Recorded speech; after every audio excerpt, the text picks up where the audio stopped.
Elshinta News and Talk. Kasus dugaan perundungan kembali terjadi di SMP Negeri 1 Blora, Jawa Tengah. Peristiwa yang melibatkan siswa kelas 9 ini bermula dari kesalahpahaman antar siswa terkait dugaan saling menjebak menggunakan air di fasilitas kamar mandi sekolah.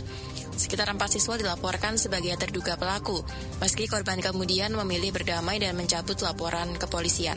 Penyelesaian kasus ini tetap menyoroti pentingnya perlindungan korban, pembinaan terhadap anak, serta pengawasan sekolah agar kejadian serupa tidak kembali terjadi.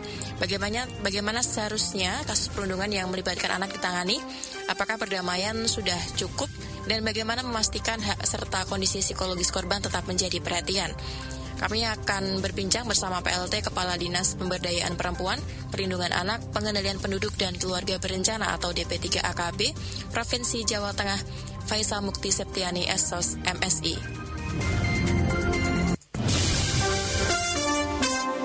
Elshinta News and Talk. Selamat sore Bu Faisa. Selamat sore Mbak Nista. Iya, Bu Faisa, ini kami juga turut prihatin ya, ada kasus dugaan perundungan kembali terjadi di sekolah, kalau ini di Blora. Ini bagaimana Bu? Apakah sudah mendapatkan mungkin update terkait dengan kasus ini Bu, dari DP3 AKB sendiri? Iya Mbak, jadi kami selalu koordinasi dengan Blora terkait dengan kasus ini. Kami memang selalu update karena ada fungsi koordinasi Mbak di sini, karena di Kabupaten Blora kan juga ada UPTD juga, jadi kami selalu berkoordinasi terkait dengan update kasus yang terkini gitu Mbak. Baik, kalau terkait dengan kasus ini kan kabarnya berakhir dengan perdamaian ya Bu Faisa ya. Lantas mencermati terkait dengan ini bagaimana ya Bu, terkait dengan kasus perundungan yang melibatkan anak ditangani, apakah perdamaian sudah cukup atau bagaimana seharusnya dari pihak keluarga maupun pihak sekolah ya dalam menangani kasus seperti ini Bu? Jadi kalau terkait dengan kasus seperti ini kan kita tetap mengacu kepada aturan ya Mbak, aturan yang berlaku itu terutama di Undang-Undang 12 2012 tentang Sistem Peradilan Pidana Anak atau Undang-Undang SPPA yang kita sebut seperti itu, yang mengatur tentang penyelesaian perkara anak yang berhadapan dengan hukum dari tahap penyelidikan hingga pembinaan. Jadi undang-undang ini memang mengutamakan pendekatan keadilan restoratif dan diversi demi kepentingan terbaik bagi anak. Jadi memang dalam proses ini kan kami juga korban si anak, kemudian pelakunya juga anak. Jadi kita memang hati-hati sekali dalam hal ini, Mbak. Baik. Lantas ketika hal ini terjadi, ini berarti perlu juga melibatkan sekolah ya Bu ya. Bagaimana kemudian sekolah ini juga ikut bisa bertanggung jawab ataupun menanamkan pendidikan karakter juga kepada sang anak Ibu. Iya, jadi pendidikan positif untuk anak itu kan penting sekali. Ini kita melibatkan berbagai pihak di sini, Mbak. Jadi ada orang tua, kemudian juga lingkungan sekolah, kemudian instansi terkait juga harus terlibat dalam kasus ini, Mbak, atau dalam hal seperti ini, terutama karena kan ini perundungan ini kan sudah beberapa kali terjadi, sehingga ini kami mohon ini semua pihak ini turut serta mengawasi, terutama ya ini apabila terjadi ini biasanya itu mungkin ini apa memang kebetulan atau seperti apa ya Mbak? Kejadian itu banyak sekali yang terjadi di lorong-lorong ataupun di kamar mandi, ini yang sering terjadi yang di luar pengawasan atau biasanya di tempat-tempat yang dari pihak sekolah itu mungkin jarang menjangkau tempat itu, sehingga harapannya itu semua sekolah ini di lorong-lorong itu sudah ada CCTV, meskipun sudah bagian besar sekolah itu sudah ada CCTV, tetapi kami menekankan bahwa harapannya CCTV itu diletakkan juga di lorong-lorong, apalagi lorong yang mau ke kamar mandi itu, sehingga apabila ada kegiatan anak-anak di sana itu bisa terpantau, sehingga kejadian seperti ini tidak akan terulang kembali. CCTV juga sangat penting ya Bu ya, mengingat belakangan ini juga sering terjadi melihat hal seperti ini juga di media sosial kalau saya amati selama ini ya. Iya Mbak, kalau ada CCTV-nya kan kita bisa melihat permasalahan ini kan bisa secara utuh gitu Mbak ya. Karena kan memang ini kan dibutuhkan misalnya ada korban, ada pelaku, terus kemudian juga saksi. Ini kan juga penting sekali Mbak untuk kasus-kasus seperti ini, sehingga harapannya dengan ada CCTV itu kan bisa membantu kita semua dalam mengungkap kasus ini, penyebabnya juga seperti apa gitu Mbak. Mm-mm. Lantas ketika memastikan ya Ibu ya proses perdamaian nantinya tidak menghilangkan substansi kalau sebelumnya diduga telah terjadi perundungan, bagaimana Ibu? Karena kan masyarakat kan juga berpikir jangan sampai ini pesan yang diterima siswa lain itu adalah kalau akhirnya berdamai ternyata perundungan dianggap tidak jadi persoalan serius seperti itu. Iya, jadi memang kita juga memperhatikan prinsip-prinsip yang di Undang-Undang SPPA itu loh Mbak. Ya. Jadi ada keadilan restoratif, jadi pemulihan kembali keadaan semula dan pola hubungan baik yang melibatkan pelaku dan korban, keluarga dan masyarakat. Ini memang prinsip utama di Undang-Undang SPPA karena memang untuk pelaku dan anak-anak ini kan di Undang-Undang ini kan juga dibatasi Mbak. Jadi terkait dengan pelaku itu usianya berapa, itu juga di situ juga sudah disebutkan. Kalau misalnya usianya di bawah 12 tahun, ini akan peradilannya seperti apa, kemudian di 12 sampai 13 seperti apa, kemudian 14 ke atas juga seperti apa, ini juga sudah diatur. Kemudian selain keadilan restoratif, ini juga ada diversi, jadi pengalihan penyelesaian perkara anak dari proses peradilan formal ke proses yang di luar peradilan formal. Ini karena antara pelaku sama korban ini masih sama-sama anak, sama anak. Jadi di sini diperlukan prinsip-prinsip utama sehingga nanti karena kan usianya anak ya Mbak ya, jadi kita memang harus hati-hati sekali dalam hal ini. Kemudian misalnya apabila wajib diversi itu juga upaya diversi ini wajib dipertimbangkan dan diupayakan pada tingkat penyidikan, kemudian penuntutan hingga pemeriksaan ini di pengadilan untuk tindak pidana dengan ancaman pidana di bawah 7 tahun dan bukan pengulangan. Saya harus diversi kan seperti itu. Tetapi harapannya kan memang harapannya sih keadilan restoratif tadi, jadi ada pemulihan kembali gitu. Meskipun hal itu juga nanti mungkin masyarakat mengira bahwa kalau tidak ada sanksi itu berarti kan akan mengulang kembali.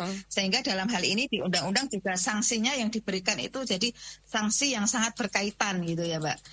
Tetap ada sanksi lah untuk pelaku, tetapi harapannya itu sanksi yang berkaitan dengan misalnya berkaitan dengan misalnya ini perundungan, itu sanksinya akan seperti apa gitu Mbak.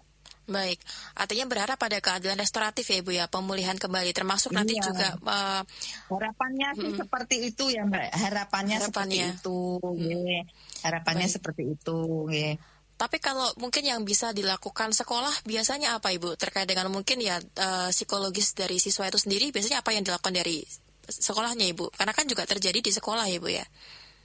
Iya, biasanya kan sekolah juga akan melakukan ini berbagai upaya yang dilakukan oleh sekolah ya, di samping sekolah itu juga melakukan perlindungan terhadap korban, dan kami juga dari UPTD, ini dari UPTD Blora ini juga berusaha untuk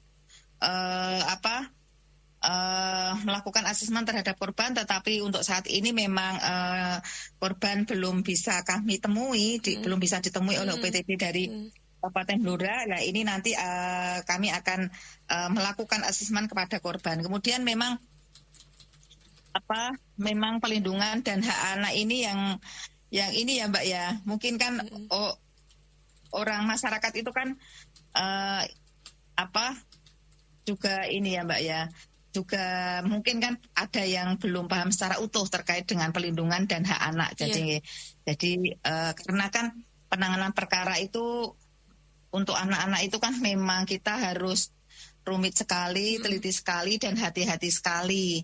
Ya kalau pelaku orang dewasa itu kan biasanya langsung ditangkap gitu aja kan selesai ya Mbak. Kemudian dilakukan penuntutan itu di Polres itu selesai. Tetapi kan ini anak ya, jadi kan kita harus hati-hati terhadap masalah ini. Ada juga komentar seperti ini Bu Faiza, dari Bu Rina dari Semarang mengatakan seperti ini. Sebaiknya korban jangan disekolahkan di sekolah tersebut lagi, dipindahkan saja karena takutnya ini nanti akan membekas trauma ya, baik secara fisik dan juga psikologisnya anak karena terlanjur mendapatkan perlakuan yang tidak menyenangkan di sekolah tersebut. Kalau menanggapi terkait ini bagaimana Bu Faiza?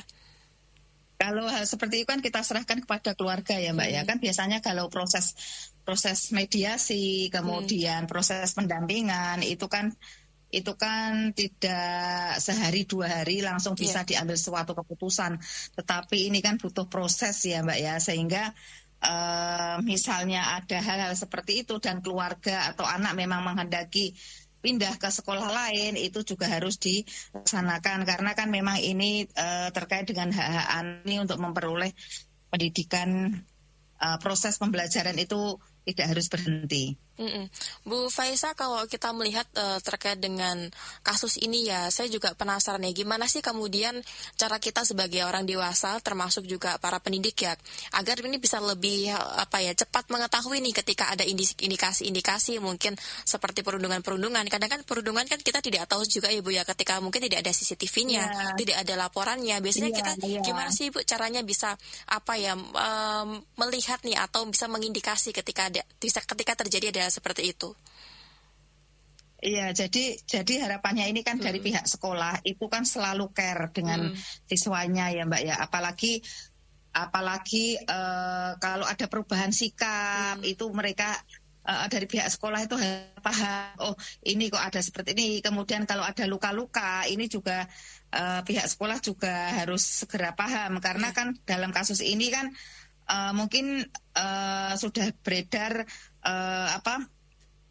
dari awal waktu anak ini mungkin berdarah itu kan ngakunya tidak dibully kan seperti itu, sehingga pihak sekolah itu harapannya itu bisa menanamkan kepada semua murid itu untuk melaporkan semua kejadian, dan apabila ada korban ini harus berani melapor, dan di sekolah juga harus disediakan kanal-kanal pelaporan yang dimana kanal-kanal itu adalah rahasia.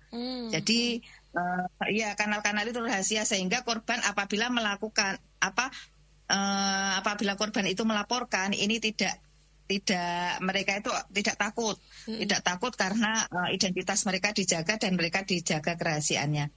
Ini Mbak yang harapannya dari kami seperti itu.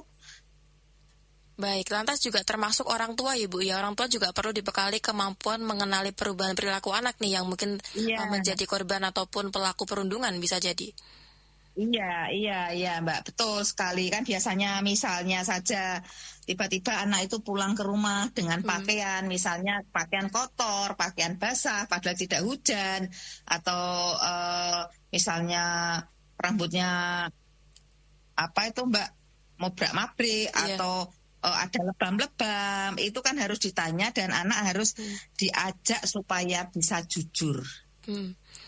Tapi kalau sejauh ini catatan dari DP3AKB Bu terkait mungkin dengan perundungan di sekolah ya, kalau di Jawa Tengah sendiri selama sejauh ini belum ada misalkan kanal rahasia ya Bu yang seperti disampaikan Bu Faiza tadi. Kalau di sekolah-sekolah sebetulnya sih ini Mbak sudah ada yang menerapkan, sebetulnya sudah ada menerapkan. Tinggal kadang tuh anak-anak kan kadang tidak berani lapor.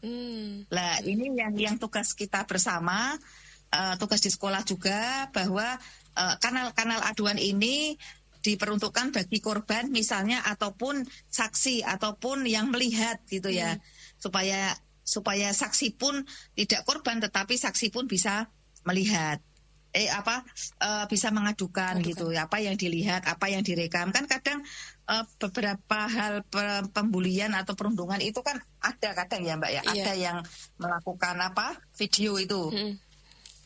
Ya, kemudian dari video itu kan terus kemudian viral.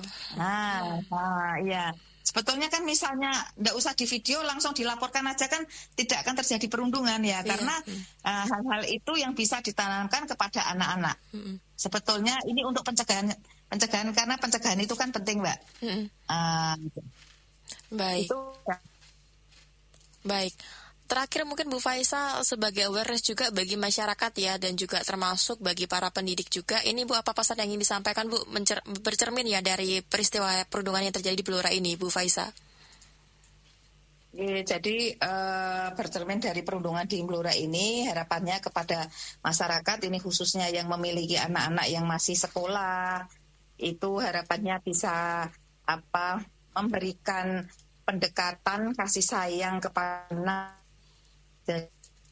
anak-anak itu akan mendapatkan perhatian yang lebih dari orang tua, sehingga anak-anak itu tidak kita tidak hanya percaya kepada lingkungan, kepada HP, tetapi tetap kita selaku orang tua ini harus mempunyai pengawasan, harus memperhatikan anak-anak, harus melindungi anak-anak. Mereka bisa diajak ngomong, kemudian mereka diajak supaya bisa bersuara. Harapan kami kepada para orang tua, kepada masyarakat yang ada di luar sana, sehingga kasus-kasus seperti yang di Blora ini tidak akan terjadi. Baik, terima kasih Bu Faiza telah meluangkan waktunya dengan Al Sinta Ibu. Selamat merayakan Hari Kemerdekaan juga ya pada hari ini. Selamat sore Ibu. Ya Mbak. Pendengar, demikian PLT Kepala Dinas Pemberdayaan Perempuan, Perlindungan Anak, Pengendalian Penduduk dan Keluarga Berencana DP3 AKB Provinsi Jawa Tengah Faiza Mukti Septiani SOS MSI. El Sinta Semarang News and Talk.